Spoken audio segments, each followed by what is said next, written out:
do that, I want to thank Denise for facilitating the meeting. Last meeting, I had our Civic Engagement Academy was graduating that night, and I really thought it was important to be there, and I knew Denise can handle it, so. We don't mind. She did so well. We don't need you. You don't even need me. That's right. I can just, okay, good. Well, that's good to know, Joel. All right. So I'm looking for approval of the minutes.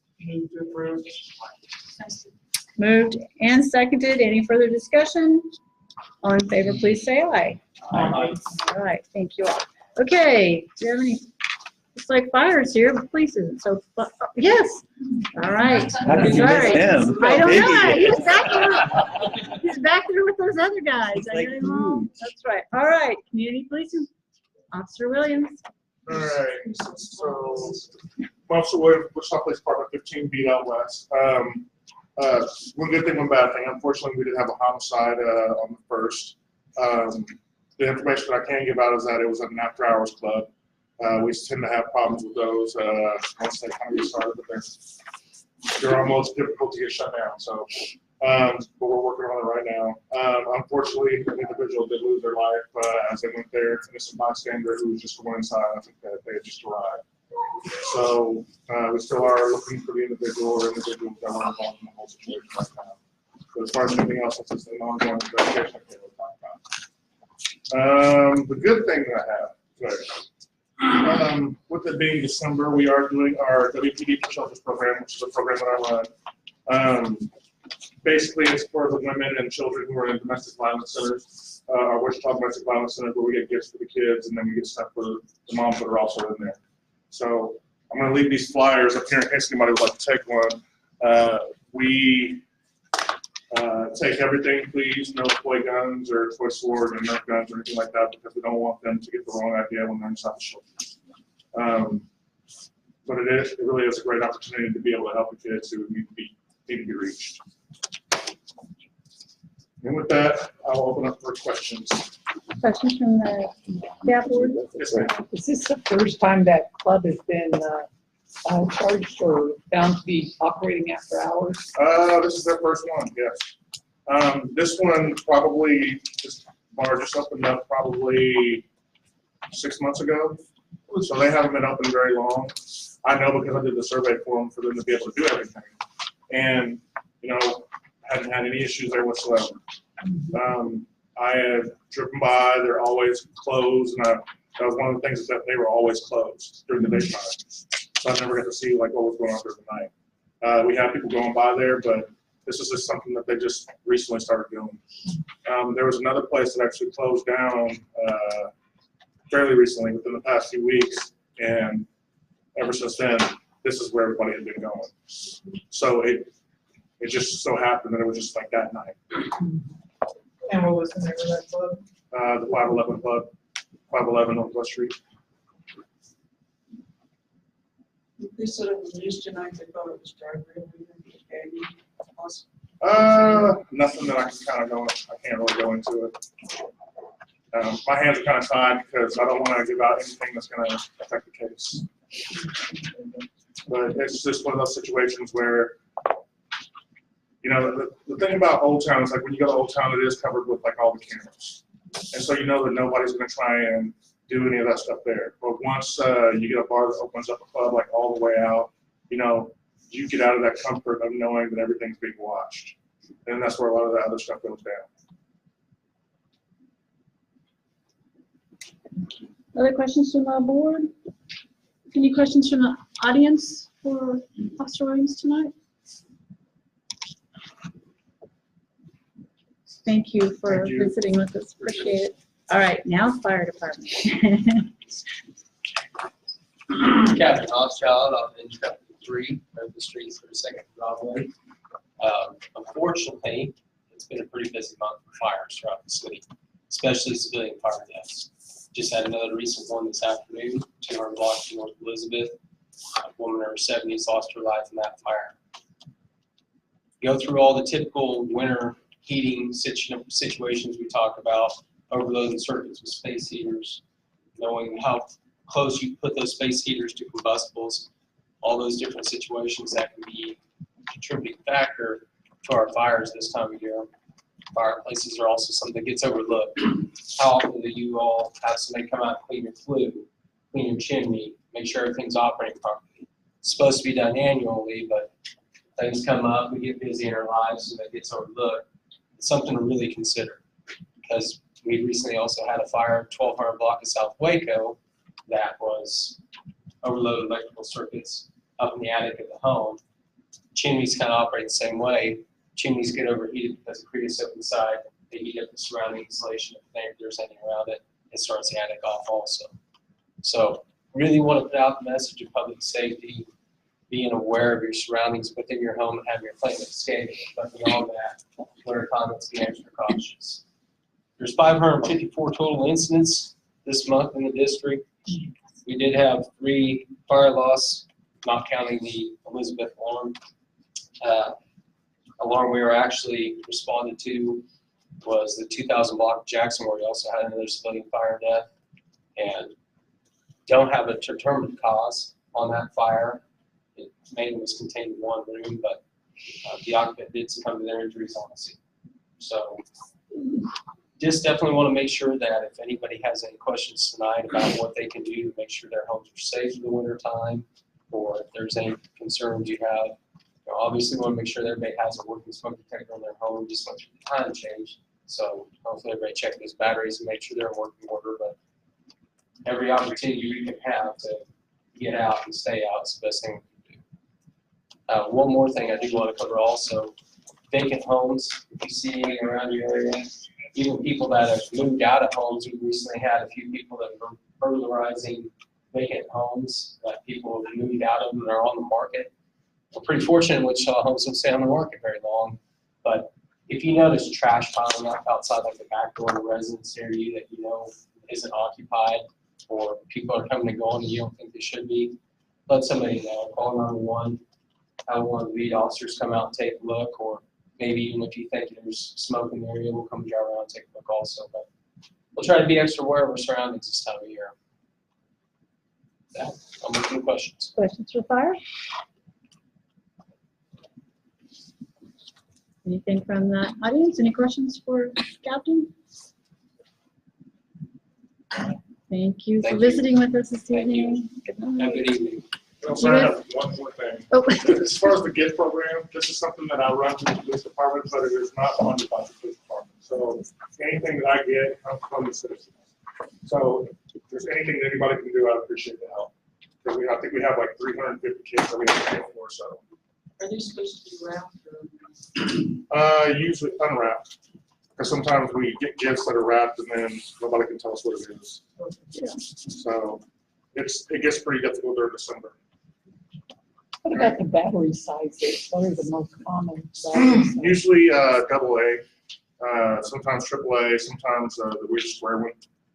But yeah, it's anything that you can get for us, we take. Okay. So all that stuff goes to the women's shelters. So I know that we've gotten like soaps and makeups and, you know, and clothes and everything, and we take all that stuff too and take it down there.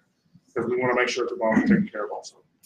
Just for the record, so people know, AA's and AAA's, 30 packs of each of those are on sale right now at Menards. You get a $4 rebate for each one, and so it's $6.99, but with a $4 rebate, it's you get it $2.99. It's $2.99 after the rebate. So for people who do rebates like I do, it's 30 packs for $2.99 after rebate right now. And the only thing that I ask is that everything be in by the 22nd. Because it makes it tough on us when everything comes down to like the last second. You know, I've been there many a year. And like I said, this is a program I started myself 6 years ago. Myself and another officer run it. And we've now just run it basically completed for the last 6 years without anybody trying to take it away. So we're doing pretty good. All right, thank that's you, it. Officer Williams. Thank you. Okay, let's do intros of the day up. So name and what neighborhood you're from. So start with Sergio. This name. Yeah, and what neighborhood you represent. Okay, my name is Sergio Luarnadura, and I represent El Pueblo Neighborhood Association. Melinda Kellogg, and I represent Orchard Park.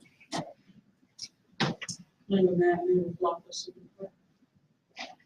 Gregory Bouillon with Cedar Park.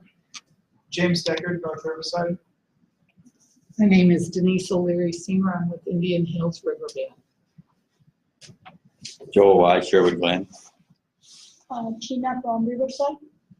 Right, thank you. Okay, so tonight, we don't have any scheduled items on public agenda. Is anybody here tonight to talk about something that's not on our agenda? Anybody? Nope, we're good. Okay, all right.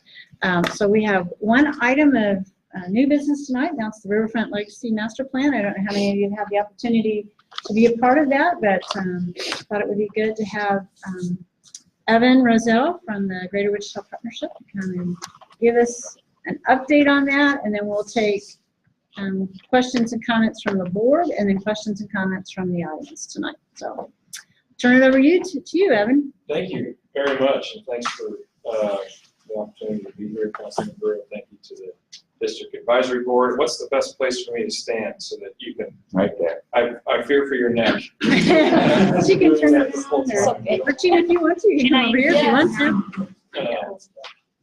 Not to single you out, but I want you to be able to drive home. You don't want her to have a bad experience, Yeah, right? exactly. Well, thank you for the chance to be here. We're, in fact, members of the coalition, the master planning group, we're at 4 different DABs and community meetings tonight, so we're stretched across the community. And the desire is to communicate and take the conversations to different communities, and essentially kind of echo what we presented on November 14th at the Hyatt Hotel, where probably 650 folks from the community came and heard the design team talk about various scenarios. And so before we get to that, we'll go through and just kind of talk a little bit about what it is and what the Riverfront Legacy Master Plan is, just in case anybody's not very familiar with it. It emerged from a number of conversations, most notably Project Wichita, which was a project that involved over 100 organizations from across the community. City of Wichita led the way, Sedgwick County led the way, City of Newton, the mayor of Mount Hope, across the whole region, about an hour in every direction in our community, asking the question, what are the big issues and opportunities that stand before us in our community? Issues and problems that we should step in and try to solve. Things like mental health came up to the very top of the pile, but also what are some of the opportunities that we can seize? Not necessarily problems, but just things that we can capitalize on as a community. And a couple of the big things that came out was talent, young people, and continuing to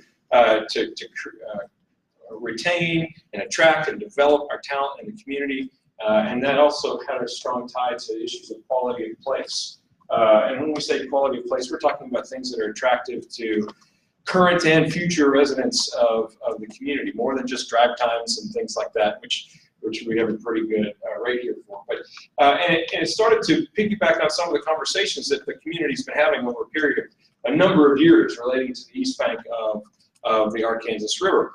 Particularly accelerated when we look at the activity that's happening on the west bank of the river, and the baseball stadium that is rapidly growing. Under their time frame and under budget from the last number that I heard. So significant development on the West Bank, and then as we look not just in this area, but over here, you have Fidelity Banks is constructing their new headquarters. Here we have the Kansas Health Science Center, the new DO school that's happening just right over here as well. And so it's bringing a lot of attention to the area in blue. And so a number of private sector organizations who have a core commitment to talent and quality of place came together to say, what's the best next step for our community? We tried to ascertain a bold and an achievable vision for this area in blue. And then graciously partnering with the City of Wichita and Sedgwick County to help us ask some of those big questions and engage a design team that can help us to take a look at it. So this area in blue is the master planning area that we're talking about here today. North to Douglas, south to Kellogg, east to Main and west to the river. It's about 70 acres in total, 55 acres kind of when you take away some of the park space and those types of things as well. And so, you know, the real idea here was to say, how do we look at this area and cultivate a master plan that would obviously take us a long time as a community to bring about, but how do we do that in a way that really synthesizes? How do we do that in a way that makes sense with what's happening on the east, to the east, and what's happening to the, on the west, and what's looking at the whole site? And how do we do that in a way that brings community to this area? How do we do that in a way that where this can function like the front porch of the community, so to speak? Certainly, Riverfest is a great opportunity for many families to come to the area. Taking advantage of our performing arts is a great opportunity for folks to come to the area. But how can we maximize everybody's usage of this across the board? So we kind of started with this community engagement process in this as well. We want the community to understand what's happening and to voice input and how things are coming about. And so we kicked that off in July at the Boathouse. As much as we can, whenever we get a chance to be on this site in community meetings, we're trying to do that. And that was a chance just to introduce the design team, introduce the process, what the goal and what the process might look like.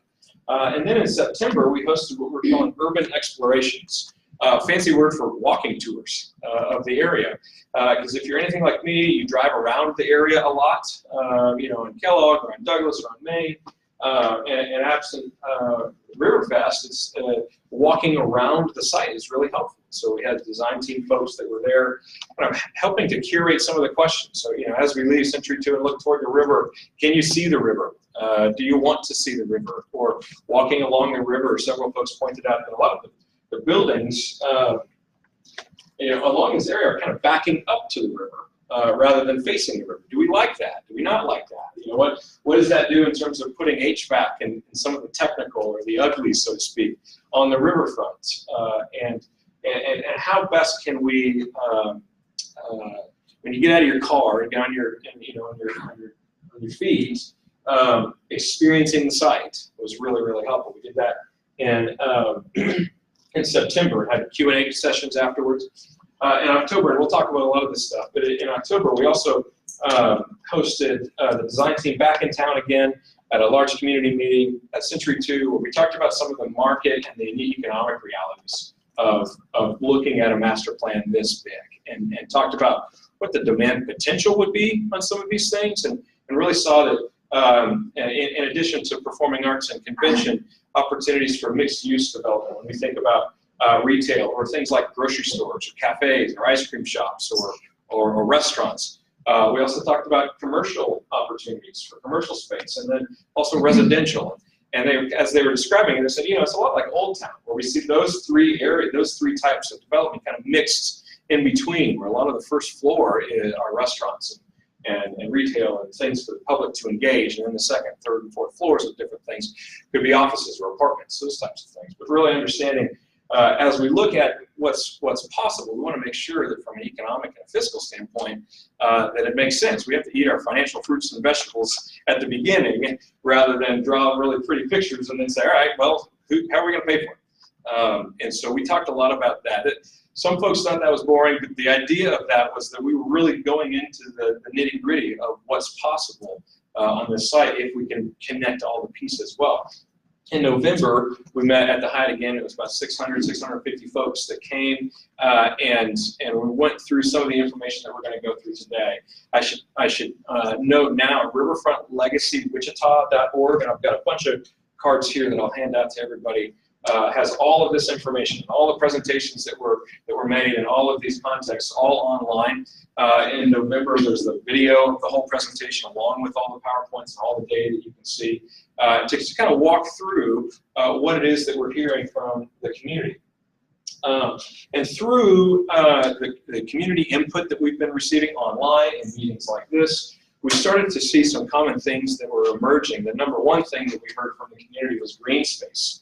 Not just grass, but activated and programmed green space. And as I heard people talk about it, I thought of my own family. We've got 4 kids, 7 and under.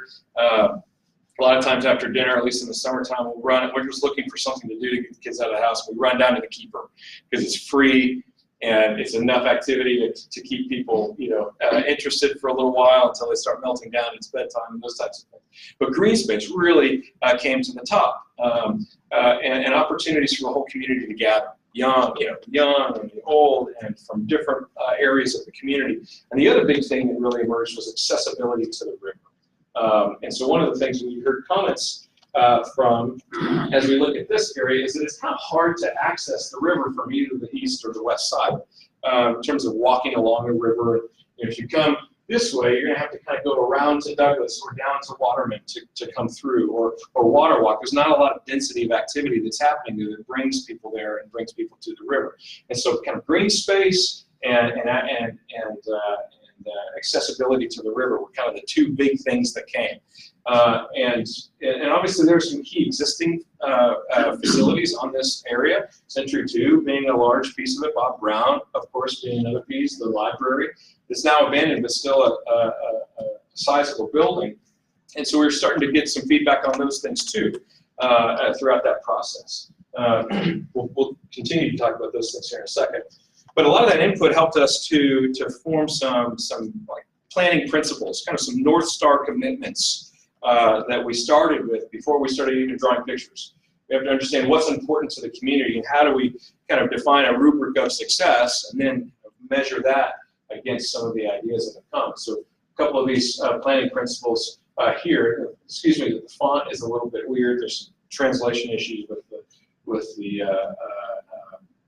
PowerPoint, but number one is to enhance Wichita's reputation as a gathering place in the Midwest while celebrating our authenticity and creating a diverse district. And we mean diversity in all the ways: ethnically, socioeconomically, demographically, generationally, and characterized by regional innovations in arts industry. In other words, how do we build a place that celebrates Wichita?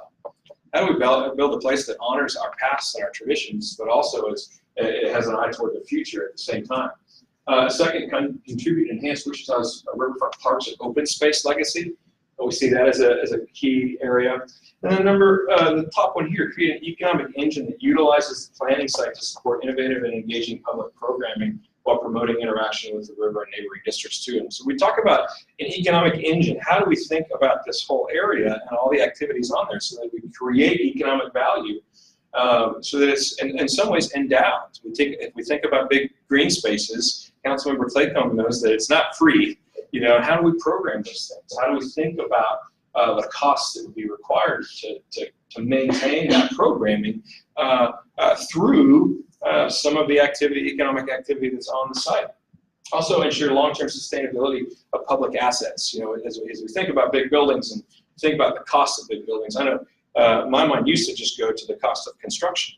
But when you talk to different architects and designers, there's probably half of the balance of funds dedicated to the life of a building are after its construction and its maintenance and its upkeep and its continual investment. So how do we think about economic viability, not just in the swinging hammers construction sense, but in the life of the building as well? Number 3 here, a bold vision that ensures a vibrant, uninterrupted, sustainable future for performing arts and convention. And so that was one of the things that was really clear as we talked to the community: uninterrupted performing arts. We have some fantastic organizations, performing arts organizations that could not survive if 2 or 3 years they did not have a place to meet. And so an uninterrupted, and all the scenarios that you'll see today presume that performing arts will always have a place to operate throughout the life of this. You can see the rest of these online, but just kind of connectivity between West Bank and downtown, sustainable development strategies that conserve energy and natural resources, create solutions that emphasize accessibility and walkability, not just for young families, but for an aging community as well. How do we think about the whole community being able to enjoy these spaces? And some of the things that we heard back as we started to kind of put pen to paper on this was that the site must include green space. Looks like there's a Royals logo that's kind of translated. I don't know if that's funny. Maybe they're little Easter eggs. Also, that the convention center needs to be connected to the Hyatt. In order for a convention center to function well, it needs to have a convention hotel that's directly tied to it. So as we kind of start to put the puzzle pieces together, it has to be connected that way. And then again, performing arts can't be interrupted. Truly connected street grid to the river. And that helps with that porous engagement of engaging the river. And then also maximize mixed use, mixed use development in order to support some of the public activities, not to detract from them. And so as we go to some of these scenarios here, there's some common themes that exist across all of them. The idea of creating a district, creating things that make sense together. Old Town's a great example of that, how that all kind of works together. You can kind of walk down the street and you don't feel like you're going into a totally different neighborhood. Things are mixed together. Also, authentic and iconic opportunities. So as we think, you'll see some kind of boxes on some of these site plans, but presume that when we're talking about a pedestrian bridge, what you'll see might just look like a long white rectangle, but in terms of some of the costs of that, what we're talking about are design featured, architected pedestrian bridges that can be the marvel of a community. Same thing with Performing Arts Center. Of course, this is Moshe Safdie, who did this building in Kansas City. 10, 15 years before that, he did our Exploration Place. So we're kind of arrived. In fact, Kansas City folks and Crystal Bridges folks came to Wichita to see the building to see if that's something that they wanted to do. But the Performing Arts facility has an opportunity to be a really great architectural icon. And then also this is Clyde Warren Park from Dallas. And what's unique about this is that it's structured green space. Underneath it is a freeway. And we're able to build green space that exists on top. So you'll see in these scenarios, contexts where we have a big open park, and underneath it is 1,000 parking spaces. And so the way that we can think through open spaces and green spaces in a structured environment is really cool today. We also showed this. I'm curious, has anybody seen this this rendering before? Yeah. So this comes from the Bartholomew report. Harlan Bartholomew in 1922 was commissioned to do an urban planning view of the city. And so just to orient you a little bit, this is Douglas here, Maine there, river here. Century 2 would probably sit about right here. And then of course the Hyatt and those types of things. And we show this because it's interesting when we look at this this drawing, the public space and the civic center, everybody's eyes get big, and it's so interesting that 100 years ago is reflective of a lot of the type of input that we're hearing 100 years later in terms of connected street grids and opportunities to walk around. Parking designs would probably be a little bit different today. I don't know that 14 cars on Douglas would satisfy the community's will. But as you can see, it's just there's kind of a bold vision. But if we look at 1922 and we think that the Depression followed soon after that, and the war, and big bold vision like this that would take 20 or 30 years to bring about, it wasn't able to be accomplished. Not Councilman Claycomb's fault. Thank you. And one of the things that we talked about in the process is there are a number of existing buildings on the site. So how do we think about those? Is there viability to use them or repurpose them? We know from all the previous studies, probably about 10 studies over the last 7 or 8, 9 years, Century 2 is really difficult for performing arts and convention. And so taking a look at, are there opportunities to use this building in a different way?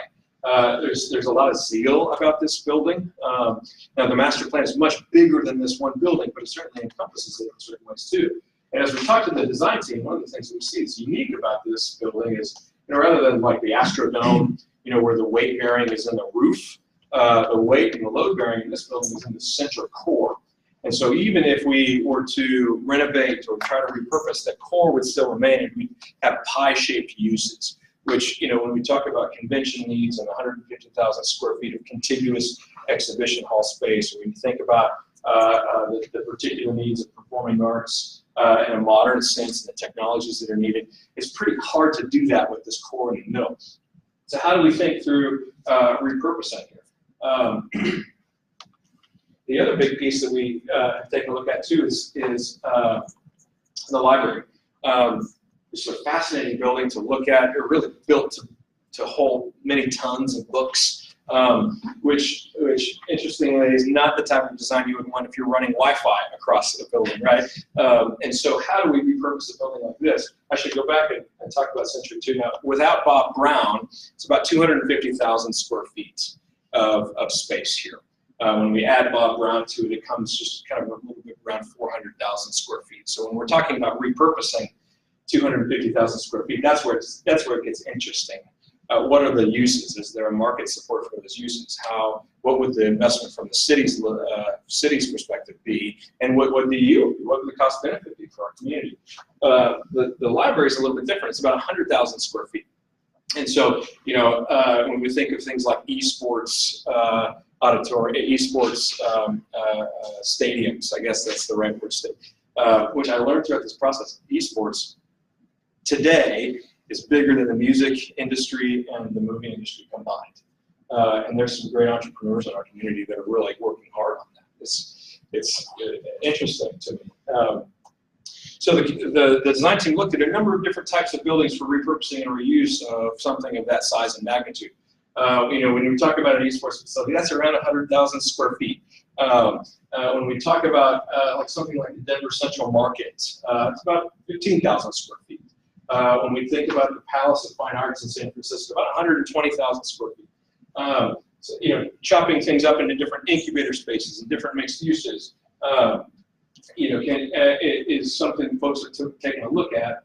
What would be the necessary investment into the building from an infrastructure standpoint in order to accomplish that, and would it ever yield that value?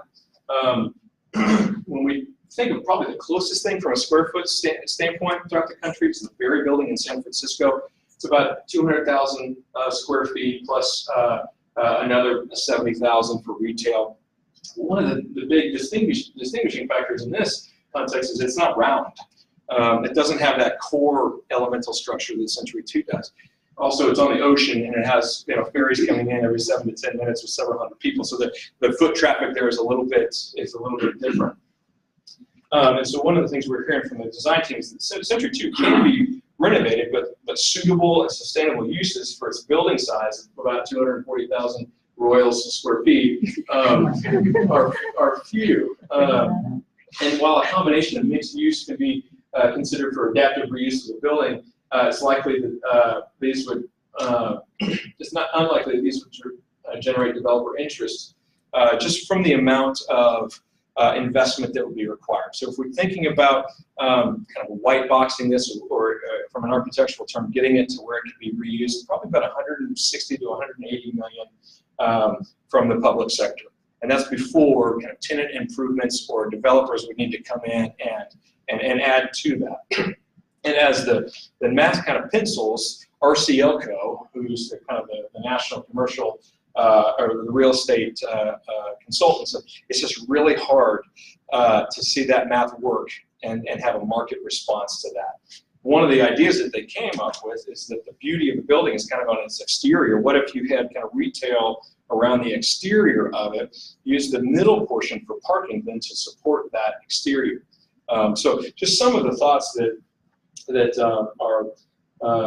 have come up over the context of the last several months. Now I show this slide just to show you that the design team, probably about 20, 25 people from across the country, many of whom who have local ties here. The head of the convention practice at Populous, which is a global practice, grew up in Hutch. His first concert was Todd Rundgren in Century 2.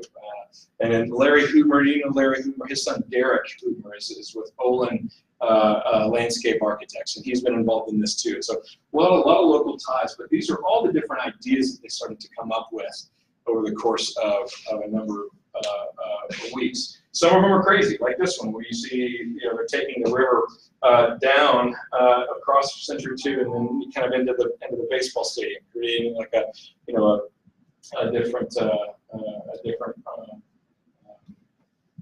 aesthetic there. And then you can see just kind of with all the circles, all the different concepts that was hoping to reutilize Century 2 within some of these designs. So we show these are the three root scenarios, and we'll go through these and share more detail. But three root scenarios with a couple of variations. So kind of scenario 1 is A and B, scenario 2, and then scenario 3, A and B. So 3 kind of root scenarios, about 5 total contexts altogether. And as we talked about those planning principles, one of the things we wanted to do is develop the key performance metrics. How do you make those measurable and objective? So on this line, you have kind of the effects of all of these scenarios here. On the far left side, you have each of the 5 scenarios on that axis. And then up here, it kind of grades out, well, what happens across all of these different contexts here? Like what happens to Waterwalk Place? What happens to the library? What does it unlock the land value potential? And for just timing's sake, we didn't include all the market analysis here, but it's all in one. What are the general prices here? And one of the things that we're seeing here is that they're all kind of around $1 billion. There's a tremendous amount of cost with this. And as we break that down, then we see that that's probably 15 to 16 to 17 distinct projects over the course of 10 to 15 years. So it's this parking garage, this pedestrian bridge, this performing arts center, this convention center. But for the simplicity of conversation, all in would be some of these numbers here. As we look at scenario 1, this is the site plan, kind of the direct overview, and I'll give you a little bit of a 3D view here too. Anytime that you see orange is the performing arts center. Anytime that you see purple is a convention center. Anytime that you see blue is mixed use, and gray is parking. And so just kind of orient you a little bit. That's the same in all the scenarios. So in this context, jump this hurdle. What you see here is the removal of Century 2, but the anchoring of a performing arts center along Main. That kind of forms as the anchor to a big public park, a civic park, probably hold 20,000 folks, that's open to the river, kind of maintains that river accessibility. Under this park would be a structured parking garage for about 1,000 cars. Same with under this park, another 1,000, 800 to 900 to 1,000 cars as well. And in this context, the convention center is going east, and it's hard to tell, but this is sunken into the ground, which allows for a more walkable context. And so, where you say this area here, that would maintain the street grid so that you could walk literally from this side through this side without kind of seeing a big, huge building kind of blocking your view. The Hyatt Hotel, if we were to do a new convention center, would likely want to add a new tower to accommodate that growth. And so consistent with some of the early designs of the Hyatt, presumed perhaps growth, it would be there. On the southern edge here, I should say, all of this is owned by the city. From this edge south, the development rights of that area are held by Jack DeBoer. And so the ones who developed Waterwalk. City still owns most of this dirt, but the development rights have been assigned many years ago. And so in here, it's kind of a mixed-use context. Imagine in all these blue buildings here, cafes, ice cream shops, things where the community can come in and out, and then in the second, third, and fourth, floors be either residential or commercial offices, those types of things. So you would not imagine like Acme Bricks right here, not allowing the public to enter into that first floor. This kind of gives a view. If your back was to the river in this context, kind of looking toward the Performing Arts Center, this kind of gives a view of what the pedestrian bridge opportunities would be. All of these also presume river walk enhancements. And so one of the things we have is about a 20-foot grade from the river to kind of the flat space of that property. So how do we, are there opportunities to terrace that? Are there opportunities to build out context for people to gather? That's all costed into these numbers as well. And then this context has a plaza right here, kind of a hardscape that helps to greet Main.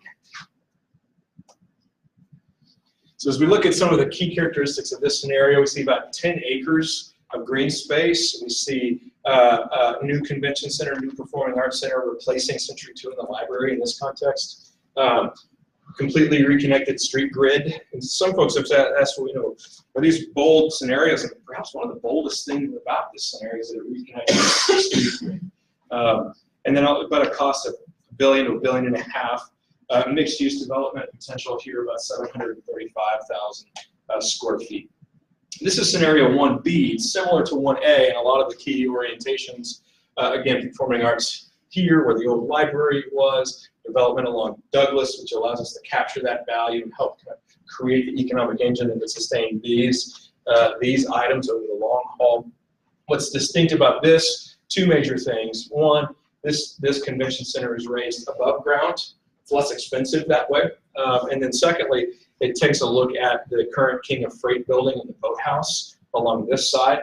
And we've been reaching out to King of Freight, hoping that they would kind of help us in this process. We haven't heard back from them for the last several months, but as we're talking about a 20, 30, 40-year plan, we want to make sure to consider things that you know, you wouldn't want to have them leave that building and think, oh shoot, you know, wish we would have thought about that. And then, of course, I didn't mention it's the first time with the pedestrian bridge. We know where it needs to be based on the west bank, just based on all the development there. What we don't know is where it should best land on the east bank. And so in this context, it kind of walks it right to that green space there.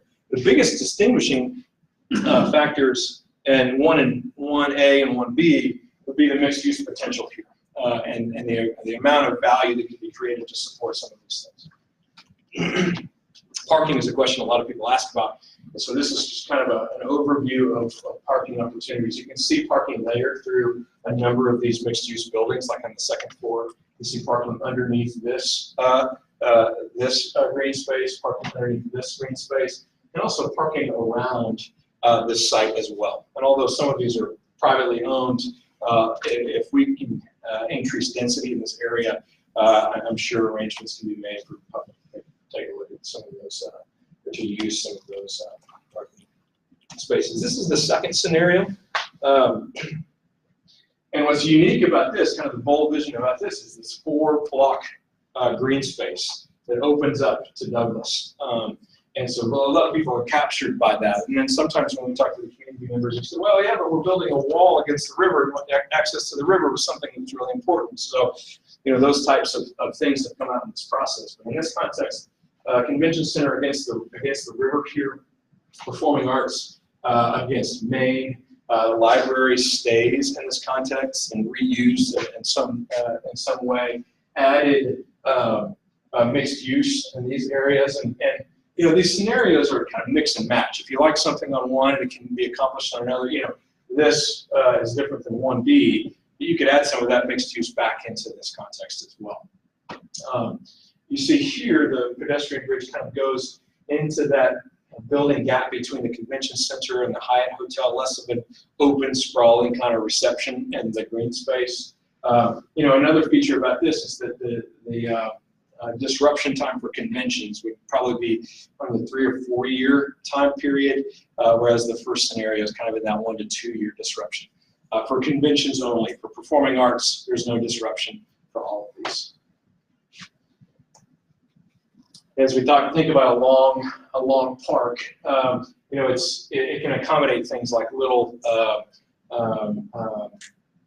you know, kind of stages like this, or things to break it up, or sculpture parks, things like that, where we activate and program these places. You give people a reason to be there rather than just grass.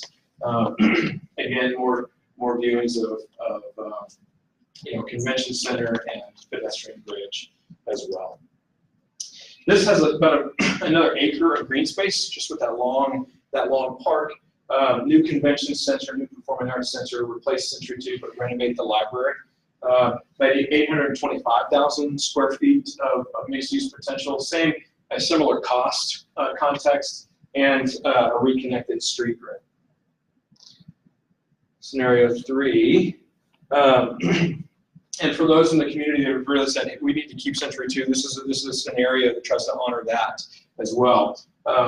And so what you see is Bob Brown, of course, not part of this, but Century 2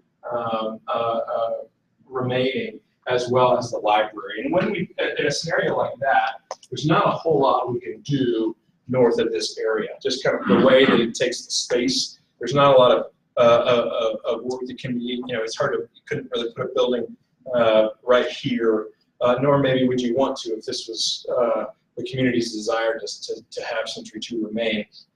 And in this context, kind of the best idea that they could come up with was to kind of take the outside as retail, use the inside as some parking, have a convention center, again, connected to the high performing arts center along the river. Some of the interesting conversations we've had, particularly among music theater, do they like conventions or performing arts center on the river? Do they like it on Main? Certainly if you're on the West Bank looking to the East Bank, having the Performing Arts Center on the river really gives you it's just a beautiful view. Performing arts organizations kind of like it on Main from an accessibility standpoint, anchoring at the park. And so it's these kinds of things that we're trying to wrestle with as a community through this process. In this context, the green space that we can preserve is probably in this area. Now, of course, there's green space around this area as well, because we probably try to take away some of the hardscape that exists today. And then we tried to note the grade along the river, just because it looks like green when we're looking at it flat, but if anybody's ever been there, you know that there's an angle to it. And so it's just the way that you use it is different. Great for sledding into a frozen river, not so great just to lay flat. But again, it kind of presumes some of the river walk features and updates, kind of what a new distinct performing arts center would look like. And then as we look at some of the characteristics here, 6 acres of green space as opposed to some of the other larger green spaces, new convention center, new performing arts center, renovate Century 2 and the library. Not a completely connected street grid because of that area where Century 2 is, and about a similar cost projection. The real difference here is the mixed-use development potential, the value creation in this scenario, and how that would affect how we pay for some of these things. Now this is another scenario. It's kind of easier to see, perhaps, in this view. It's kind of a ceremonial Safe Century 2 scenario. Some of the things we talked about, and when we heard from folks in the communities, hey, why don't we just leave the blue roof, put a big garden underneath it, and in that way it kind of keeps the aesthetic alive. I mean, it's hard to put a garden. It would be hard to put a garden underneath the roof there just for lots of rain and sunshine. But the idea remains: how could we honor the structure of Century 2 and kind of nod to its presence with moving forward at the same time? So in this context, kind of think about it like Century Park, where you keep the core intact and some of the beams you would leave open. Perhaps in the summer evening, you could put sails that kind of block and create some shade there. Another one, we talked to Riverfest folks about this, the shade is the thing that they come out, this wouldn't work because there's a lack of shade, those types of things. And then have some mixed-use development around this area. And then, again, similar to the previous example, performing arts on the river, convention, moving east toward Main there, and then again, green space here. And these contexts, you could add more mixed-use development eventually as things move forward. In this context, about 8 acres of green space, new convention center, new performing arts, which are presumed in all of these, just from what we know from the previous studies. Keep Century 2's structure and renovate the library, not a completely connected street grid. About similar cost, and then the mixed-use development would be about $735,000. Parking in this context would happen underground here in this area through the convention center and kind of within some of these mixed-use buildings as well.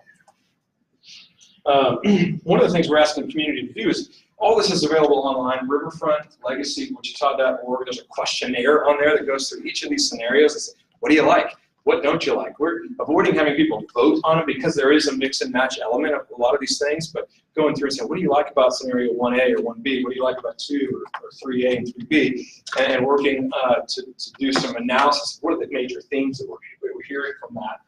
So we can be in touch with the design team and and take feedback for another couple of weeks, and then allow them to go a deep dive into one of these scenarios where we will see much more developed renderings, and we'll also have a much more clarity around not just costs but revenues. What would the economic impact be of a new convention center, and how would that offset these large costs? And so we know some of these things from prior reports.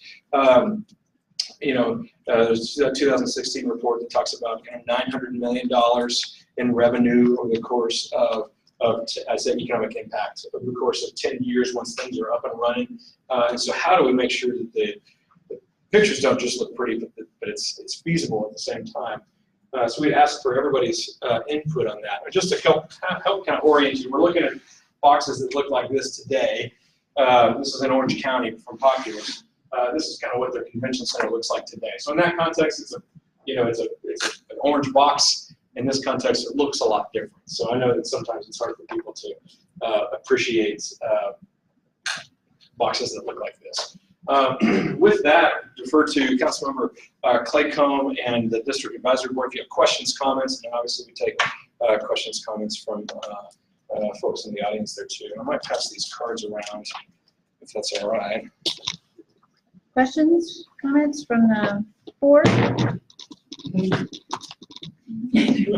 We'll start with you, Gregory. Two questions. Yes, sir.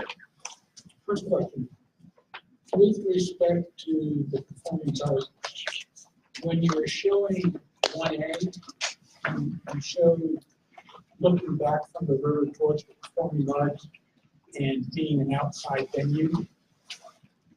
Is that true throughout each one of the options? It's a great question. I think the purpose of that rendering was just to show, if you wanted to do something on the steps, it wouldn't be designed as an outside venue, but just as an opportunity of what it would look like if you were convening here. The architectural designs for these buildings have not been, that's not part of this process. Yeah. It's costly, but so no, it would not be an external stage. But through the architectural process, if it's something that they put a big staircase and things like that that could be transferred into that, maybe. Has that been part of the conversation how an outdoor venue for performing arts? Yeah, I think that the biggest context of that has been the flexibility of performing arts spaces and how there's not, in my mind it's music theater. So you think about a music theater context, but in reality, we have a number of great different performing arts groups. There's a chorus, or a Wurlitzer, or the symphony. Opera's no longer using Century 2 as their location, but the size and needs of all those different groups vary. So how do we have a flexible type context? But yeah, I think anytime folks can get outside, get on grass, overlook the river, maybe there's a baseball game in the background, we've heard that it brings people out. The second question is, with respect to each one of these, has there been any internal conversations as to what would have to be done first compared to what would be done last? That's a great question. So when we start to move toward kind of a final concept, that phasing and implementation and the funding strategy would all be part of that. And so looking at, from a cost and financing context, what you do first or second or third matters, right? But in terms of unpiecing the puzzle and putting it back in again in the right order, that's all going to be stuff that we'll see more clarity on in January. Yeah, and I guess it comes from the perspective that if the Performing Arts Center is on Main, that could be something that's done relatively early. Yeah. If it's internal up against the river, that might be something that's done later. Right. And what is the need of the city to have a Performing Arts Center first? Right. Or to have so well, that's a great thought. And even as we look at these different contexts, in this context, Mr. DeBoer has development rights here. So we need to come to an agreement with him in order to put a convention or performing arts center here. Whereas the city has the rights to do that, has site control, so to speak. Yeah. Other questions or thoughts? I have two questions. Yeah. I think you touched on. I understand Mr. DeBoer owns the development rights. So could you expand what is his role in this planning? Yeah. Yeah, so, so that happened, I don't know exactly the time, before you were in office, certainly, and before I was working on this as well. And so what essentially that means is that he has the authority to develop or build buildings on this area.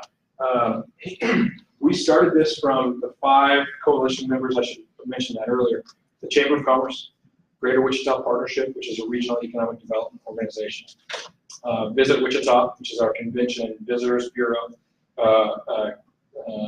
W, the Young Professionals Organization with the Chamber, and then Wichita Community Foundation.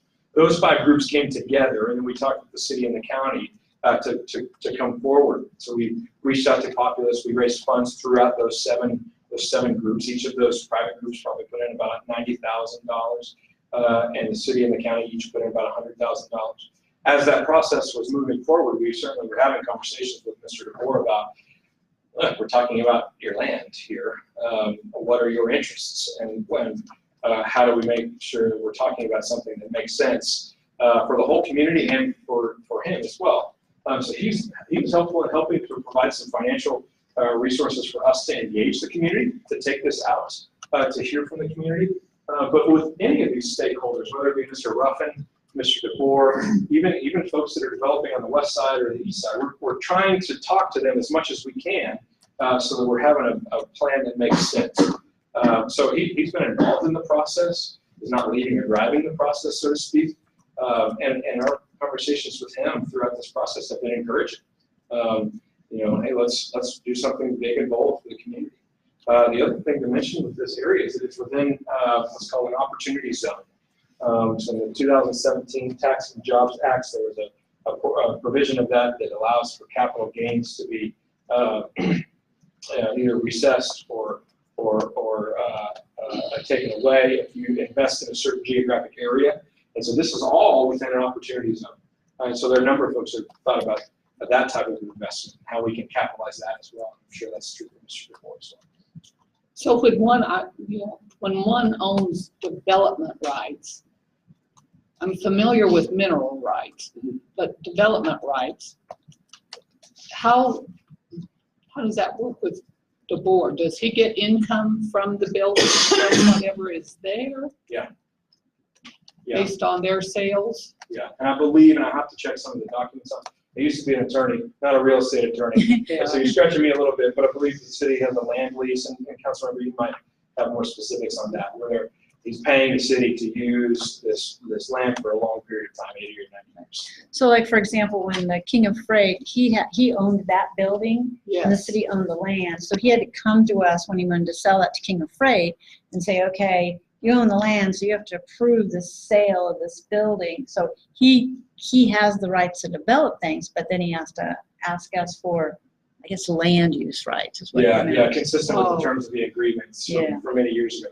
Now, the good part about this planning area is that, there are some, this building here and this building here, but generally speaking, the city owns most of this dirt, and then there's Mr. Ruffin and Mr. DeBoer. And there are 3 kind of key interests here. Mm-hmm. When we talk to design team, when we talk about what a 70-acre, parcel in the core of your downtown look like in another city, you'd have 30, 40, 50, 60 landowners there. And so just site control and how do you, acquisition costs and those types of things would be really, really different.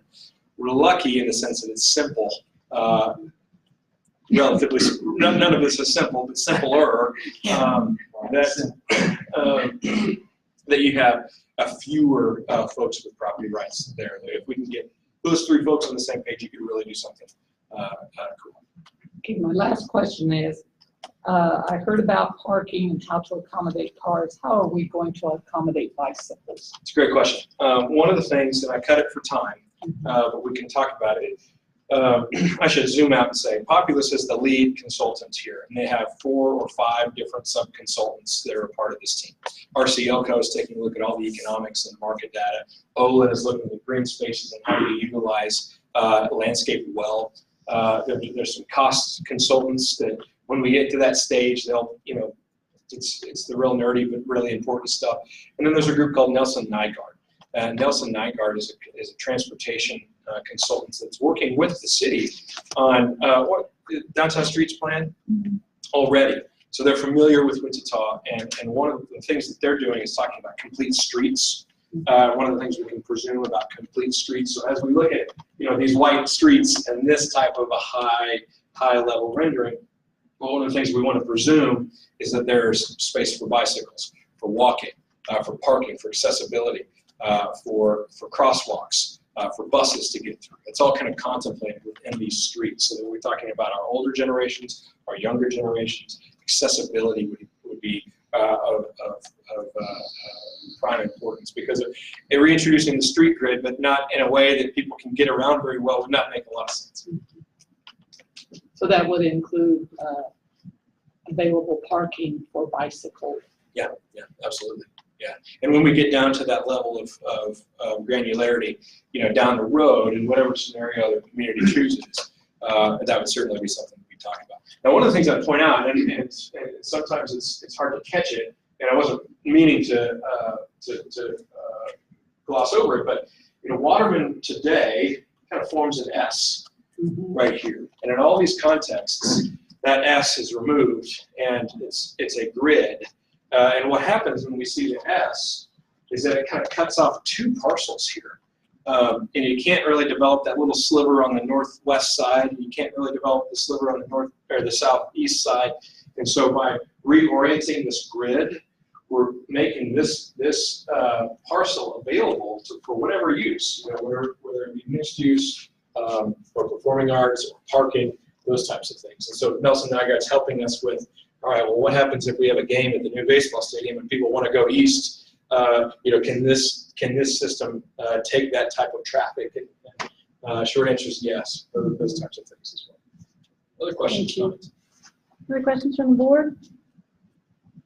As far as the moving from the development, whatever you say, I can't remember this. Basically, we don't necessarily pay him a set amount. It's basically on the profits from the properties that are there, the retail and so forth. You're talking about Mr. DeBoer's development rights? Yeah. And I have to look at the particularities of that lease, but in general, those types of leases would be such that he would pay a land lease. And it's not a high number because he would be the one that's building the infrastructure there. And it gives the city the opportunity to see activity and development here without the city going into the development business, so to speak. So I think those are the general terms of those types of things, but I'd hesitate to speak on the specifics. I guess what I'm wondering is that if we're paying with a set balance, whether we have anything where it's making money to. Yeah, certainly the city would recoup like property taxes and those types of things through that development. And to whatever degree, if there's a TIF or there's a, something to capture certain types of sales taxes within that area, that would just depend on the context. So we're not paying him anything. He's paying us, not very much, but, and then all the things that Evan talked about, property taxes, sales So taxes. it's not going to put a dent in the rest of the. Okay. Now, you raise a good point. If you look at this, if you look at this context now, there are only a couple of buildings that are up and running and going, producing tax value for the community to spend on whatever it is that the council sees fit. If we accelerate that type of, there's more of that there to support the community. And we see kind of that benefit to cost even out the more activity and density that we have. So on the 14th, they're gonna have this down to one design? Yeah. And then what happens? And we hear more public input. And so one design with much more information about costs and revenues, and implementation plans, and what funding strategies would be available, and what order you do all that In 2 weeks? in January. It's the middle of January, January. it's Yeah, December. middle. You're giving me a heart attack here. Like what? Okay. Wait a second. Scrap everything I just told you. No, we're hearing input for the next couple of weeks from the community, and then we got to build in about a month of time for them over the holidays to kind of finalize this and then take that out. It would be really cost prohibitive for us to do that full workup on each of these scenarios. So working on that. Yes, ma'am. Another thing too, that Center for the Arts, are we going to build the new one before we take down or do whatever to Century 2, or are they going to be branched out another place? Yeah, that's a great question. In all of these scenarios, what we do first in terms of convention or performing arts, or if we do anything, or if it's for, that still has yet to be decided. But in each of these contexts, at least with these, you would not tear Century 2 down, at least in scenario 1 or 2, until performing arts is up and running, so that the performing arts organizations would be able to move across the street, start everything up, and then you could then work on the existing building. That was loud and clear from the community. Good. Anything else from the board? Yep. Tina. I was seeing some public page about you guys and people talking about aquarium in the Century 2. So you guys considered that or not? Yeah, one of the things that's been great about the community is that there have been so many different ideas that come out about Century 2. Yeah, so many awesome ideas. Everything from turning it into an old folks home to aerospace museum to aquarium. When we think about those types of things and we think about the costs of those things, it really have to make sense, particularly in a museum context like that doesn't produce, it would be heavily subsidized and would always be really heavily subsidized. And one of the things we're thinking about, particularly with like museums and cultural things, we want to make sure not to disrupt the other things that are happening across our community, things like Exploration Place, things like, the art museums. And one of the things that's come up in the zoo, their new master plan is an aquarium. And so, as we think about those types of things, we want to make sure that we're not taking away from another organization in our community. You don't want to build something that would hurt the zoo. And thinking about the number of people that we have in our community, how many types of resources like that per capita could we support? That's where the numbers start to get pretty hard, candidly, on those types of things. And we already have a lot of cultural amenities in this area from a museum sense. And the last thing I think anybody would want to do is to do something new that then kind of pulls away from the things that we have in them already. But it's a great idea. Yeah. Well, thank you. If you know a billionaire that wants to build an aquarium, you give them a call. That's right. Anything else? All right, I'll open up to the audience. Anybody questions? Yes, sir. Yes, you talking about your parking, your green spaces. Yes, sir. It's going to be going down. Yes, sir. What are you talking about ventilation? Yeah, well, all that would be presumed within the building context. I mean, obviously, you need code, there are opportunities you can do, and I don't want to act like an architect here, but those are all things that have been done in contexts like these, and I'm sure as we start to build those things out with more specificity, those types of things we'd cross those bridges. Now, we've also said, a number of comments have come up like that. Well, is it too close to the river? It's hard to get wet, those types of things. And the architects, it's all possible. It is all schematically possible. I'm just talking about, like you have a ball game down there, you got 1,000 people trying to get it out of these garages. Yeah. You're going to have maybe 30, 40 dead people by the time from all the rooms. Well, the good news is that it would not be the first underground parking garage in the United States. Well, I understand. So there are things we can learn from a lot of those types of contexts, but no, we would make a commitment that we would not want to have issues like that. It would, of course, be safe and that's prime importance. The only thing I can think about is this huge exhaust fans. Suck it out. Yeah, those are all things we need to be thinking about. And as we get to that kind of level of detail throughout this, again, this is master planning as opposed to architecting each one of these processes. Now, the costs that we see on some of this include the architecting of all these processes, whether it be above ground, below ground, safety, design, beauty, all those things come together. Other questions or comments from the audience? Alan, we'll start with you in the back. Oh, Alan, sorry. And then you can, Terry. Well, I want to see the library at Century 2. To me, Century 2 is a monument to John Kennedy. And to knock down Century 2 is to stick the thumb in the fact that never, plaza in front of Century 2 that opens onto Douglas is Kennedy Plaza, named after, I sent some colorful things online about my feelings about that. And on that first day when we walked around and everybody was walking together, I shadowed Pew public officials and listened to what they were saying on their devices and to each other. And they were saying some relatively colorful antagonistic statements concerning that they wanted gone. This is just, and it's very important to me. My grandparents lived here as I was growing up. I listened to my grandmother. Oh no, I'll never be able to pay for this. Well, some things, they will not tear down the parking lot. When they put in the new Performing Arts Center in Denver, they didn't go in and knock down Metro Hall. So they worked around it. And I would really prefer to see both these structures. I'd like to see the Botanic Gardens spring up around the library. I think the library's got great potential for either. It's a cool building. Yeah, the architecture is just, it's important to me. I spent a lot of time in the old library when I first moved here.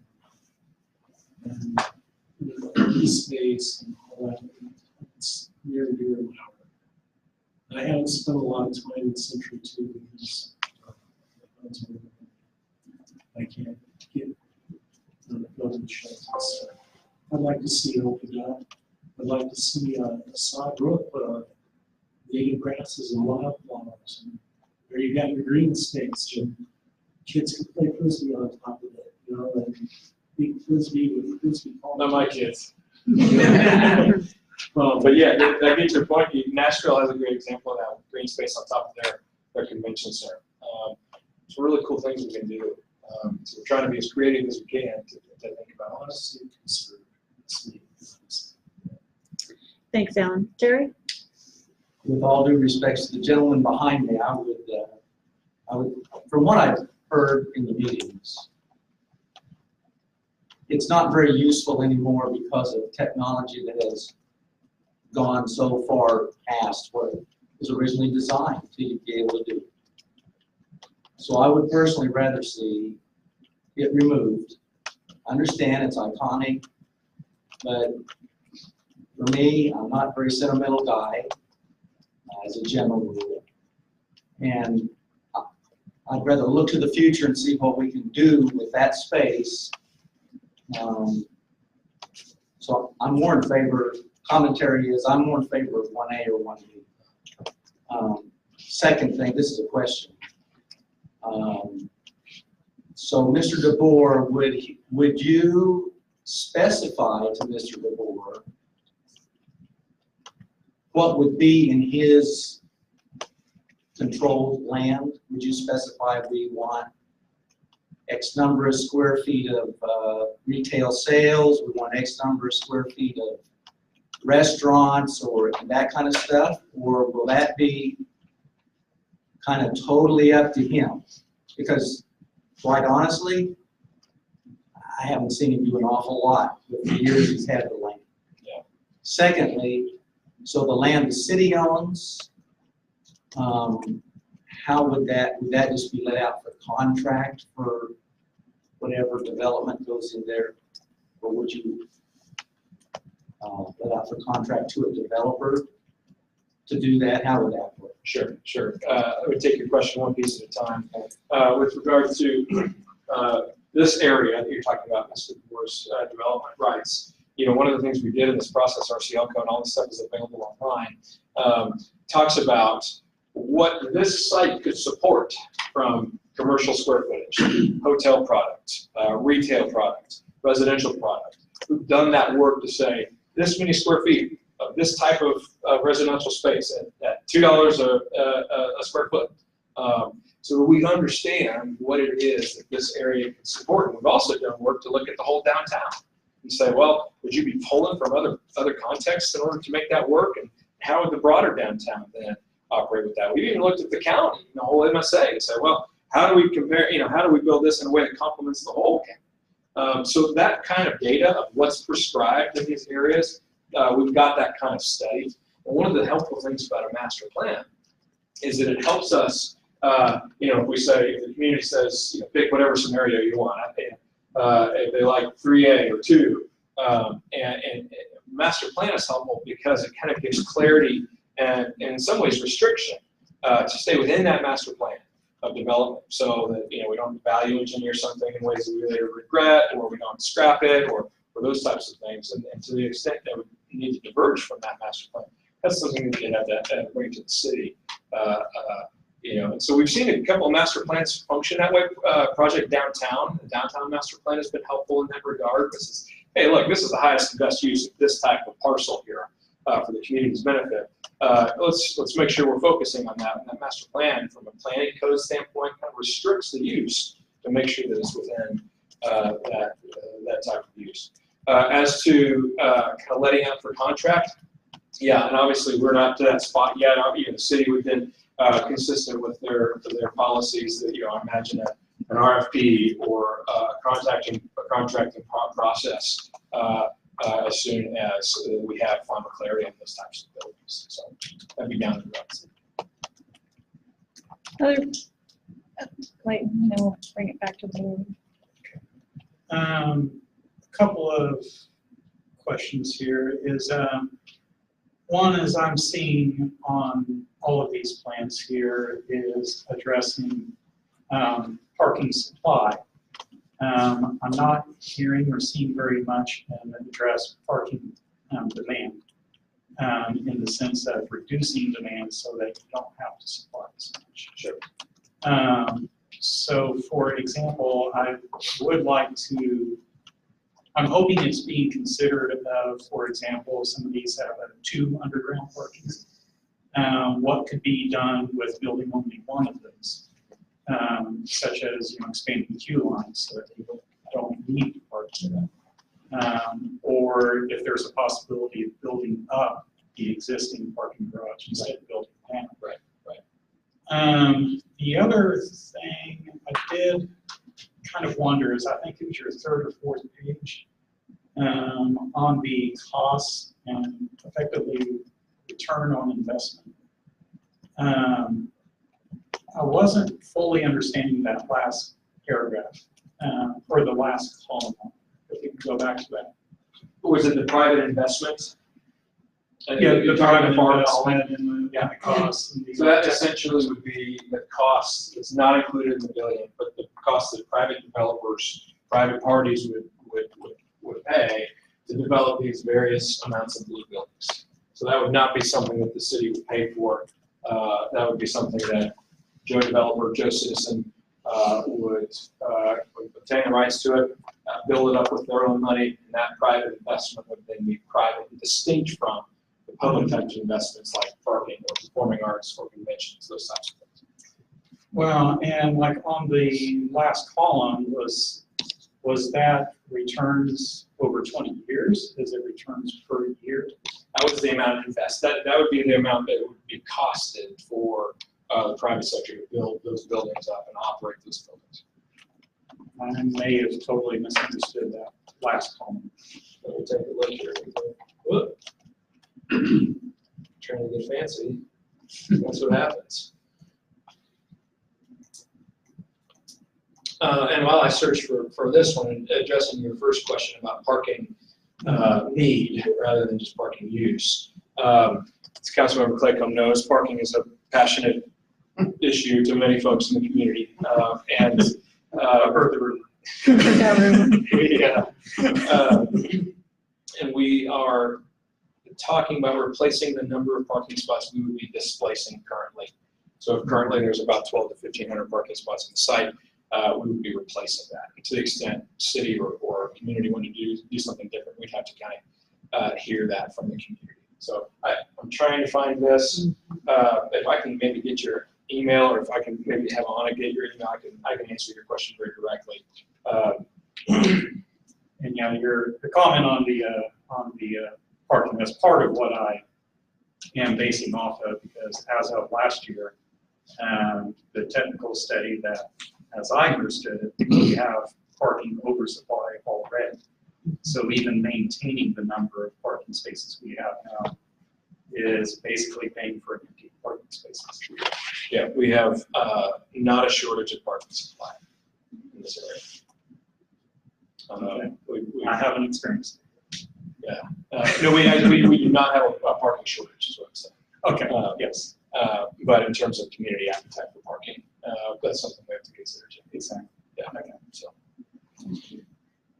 Anybody else from the audience? I think James had a question. Well, I'm not sure if it's a question for you, if it's a question for you. It's hard to give it to councilman. Well, so I haven't seen it, and maybe I haven't looked in the right spots, but I know Mr. DeBoer owns the, he owns the development rights. I'm assuming he paid the city for those, or at what point, is there a certain point in that contract, if he does not develop that land after a certain amount of time, does that revert back to the city? I think he has a 99-year lease. He has 99-year lease. I believe there's some investment conditions to that. I defer to the manager on the logistics of that, but I think there are certain obligations that he has, and thus far I believe has satisfied those. But again, the specifics. And if you have real specific questions, Jamie, you could send them to me via email, and I can get staff to answer those. Because it's public record. It's just a matter of finding it. Yeah. I had looked into it, but I had not. I probably hadn't looked into it. Correct. Yeah, but I'm certainly happy to answer any questions like that for anybody. So. Anything else? Are they tracking like demographics of age and how long people have lived in Wichita? And I think specifically at Century 2. Have they gotten a sense of the, like, maybe the older generations that have lived here forever want to keep it, and maybe the younger generations of people that haven't been here and are not personally attached to it, feel quite different? Yeah, in some of the public input that we've been asking for, we haven't asked for that demographic information yet. Now, I can just tell you subjectively and anecdotally in the conversations that I've had, there is a generational kind of outline, and kind of to what you're saying. I grew up here, and there's a lot of things in the building too. So that just because somebody's young doesn't mean that they don't have an experience or history with it. But I think as we talk about modern performing arts or modern kind of conventions, and how conventions is not just a big brick building that we sit out somewhere and everybody stays inside. It's more integrated within the fabric of the community. And so, if we think of some association, the Lubrication Engineer Association of America, that would come into town and bring 1,000 people with them, and nobody in this room would know, but they'd spend thousands of dollars in our community. So how do we think about those types of things? When the technology and the needs shift, how do we shift it as well? So with that, I'll Thank you go very online. much. You can ask questions, info to the front. Right, and you're still taking input. Absolutely. There's a question For a couple online. weeks, right? We'd love for you guys to take a look at that. Community Foundation also has a page so it's more fun with gifts and some funny stuff. They've got a survey online that's been really helpful too. So appreciate everybody's time. Sorry for droning on so long. Okay. Thanks for taking the time. Thank you, everyone. Appreciate it. Tell my All wife right. when I come home late. Yeah, that's right. Look at the climate. I need a hall pass. Yeah, that's right. I can write you one. All right, issues and concerns? Anything you need to report to Anna? Anything? Any neighborhood reports? Anything going on? Yeah. Over there by the outlook over the river, a tree came down Friday across the pedestrian path. 8 inches in diameter, big tree. And yesterday it hadn't been taken off like yesterday, but it's nice to Okay, so it's on McLean, along McLean? Okay. Between, that'd be, which side of 13th?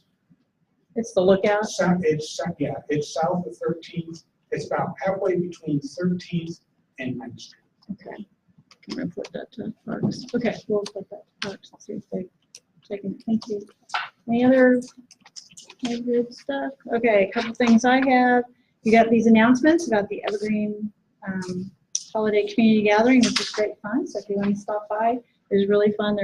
The kids have so much fun, and Santa will be there. So you're all welcome. It's over at the Evergreen Recreation Center. This is at Evergreen. This one is. Did you not get one of these? Okay, we'll make sure. And the other one is A Night with Santa, and it's at Century 2. And again, this is free activities for kids and families. They have all kinds of games, and they have drawings for fully decorated Christmas trees and all that. So particularly if you have kids, grandkids, or neighborhood kids, either of those would be great. And then I just wanted to report on some of the zoning cases that we saw, let you know how those have come about. So the zoning case for the car lot at Broadway and 13th, okay, if you recall, they wanted to change the zoning at Broadway and 13th. Right now it's grandfathered in, but doesn't have the right zoning, okay, at 13th and Broadway. And then at Market and 13th, they wanted to allow vehicle sales there. Okay, so what we ended up doing was leaving the business at 13th and Broadway alone, and they will be able to conduct their business there. At Market and 13th, they got zoning to be able to use the house that sits on that property for an office, but no vehicle display or sales in that facility. So it was, the applicant worked with us on that, and we were able to make that happen. 7-0 approved by City Council. And then the conditional use to allow the warehouse self-storage on the property in Delano, right there at the railroad tracks in Douglas and Delano, that there were no protests to that. So the final ruling on that was MAPC. It never came to City Council because there were no protests, and that was approved by MAPC. And then we had 1056 North Sheridan, single family to two family, is it for a duplex, and council approved that 7-0. You guys approved it also. So, okay, I think that was all the ones that I know of so far. We're still working on the car wash one in Midtown. The developer on that is trying to work with the neighborhood and figure out a way to see if they can accommodate what the neighborhood would like and that sort of thing. That's the one with the car wash and the storage? Yeah, the car wash and the storage at Emporia and 13th. So he is, yeah, he's working through that. There were problems here, there's problems in the neighborhood, so we'll see what happens on that one. We do have a meeting December 18th. We have 2 zoning cases, I believe. 2 zoning cases, so I think that's it. We are adjourned. Thank you all for coming this evening, board and audience. Appreciate it. Thank you.